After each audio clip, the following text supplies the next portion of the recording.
লানা মিন আজওয়াজিনা ওয়া যুররিয়াতিনা কুররাতা আয়ুন ওয়াজআলনা লিল মুত্তাকিনা ইমামা। আল্লাহ, আমার সন্তান এবং পরিবারকে আপনি এমন বানিয়ে দেন যেন তাদের দিকে তাকালে আমার চোখ জুড়ে যায়, নয়ন জুড়িয়ে যায়, শান্তি হয়, দিলটা ভরে যায়, এরকম পরিবার আমাকে দিয়েন। এই দোয়াটা আল্লাহর কাছে করবেন এবং আল্লাহ যেন আমরা মুত্তাকিদের ইমাম হতে পারি, এই দোয়া করবেন। বেশি বেশি এই দোয়া করবেন। সাধারণভাবে স্ত্রী স্বামীর জন্য, স্বামী স্ত্রীর জন্য আল্লাহর কাছে দোয়া কবুলের সময়গুলোতে দোয়া করবেন।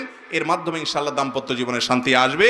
সর্বশেষ এবং 10 নম্বর পয়েন্ট হলো, বাসা বাড়িগুলোতে আজকাল আমার ব্যক্তিগত অবজারভেশন হলো, গত 1-2 বছর পর্যন্ত আমি দেখেছি ঘরে ঘরে দুষ্ট জিন এবং জাদুগ্রস্ত মানুষের সিরিয়াল পড়ে গেছে। ঘরে ঘরে, বিশেষ করে দাম্পত্য জীবনে অশান্তি লাগানোর জন্য জাদুটা খুব কুইকলি কাজ করে।